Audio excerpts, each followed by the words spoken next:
Bonjour à tous. Je souhaitais donc vous parler de la séduction selon Sylvia Zicke.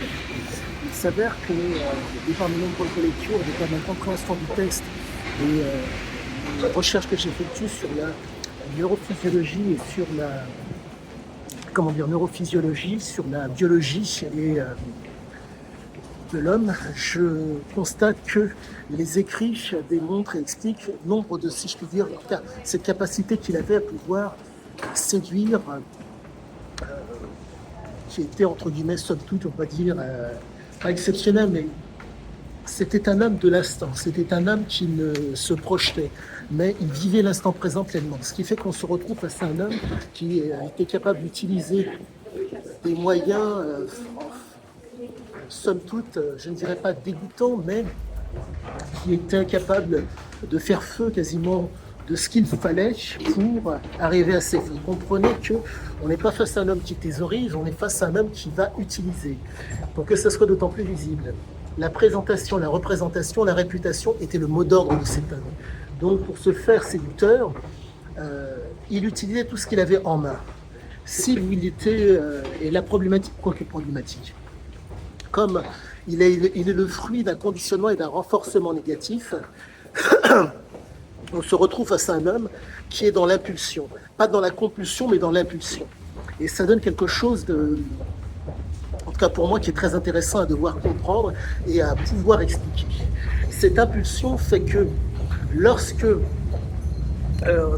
la toxicité, il faut comprendre que c'est un être qui est toxique, qui est inflammé et qui à un moment donné, malheureusement, normalement, il y a un espèce de déclin qui arrive, qu'il le veuille ou pas.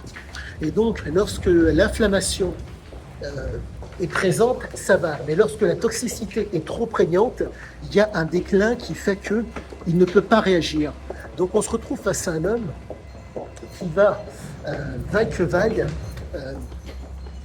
vous donner, être en représentation, être fort. Il ne va pas se permettre, la faiblesse n'est pas envisageable.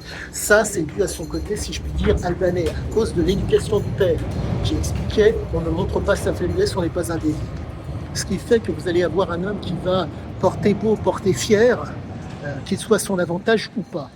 Par contre, quand vient le moment où malheureusement hormonalement il décline, je ne sais pas comment il réagissait, je ne sais pas comment il faisait. En tout cas, force est de constater que au moment où hormonalement où il déclinait, il faisait en sorte de n'avoir personne autour de lui pour ne pas donner une mauvaise représentation et que la présentation ne soit pas, si je puis dire, dégradée.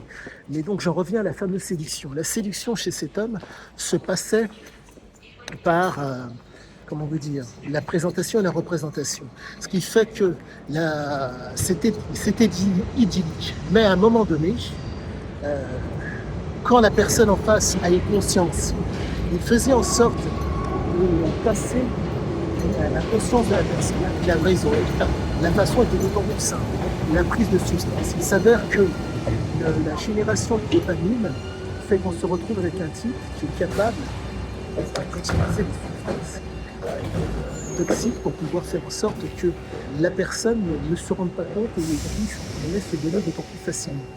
Et je pense vous avoir donné le plus gros de mon explication. Mais quoi qu'il en soit, c'était certes un homme qui était dans la jouissance, et cette jouissance Messieurs, nous stationnons un petit instant pour inhalation aussi.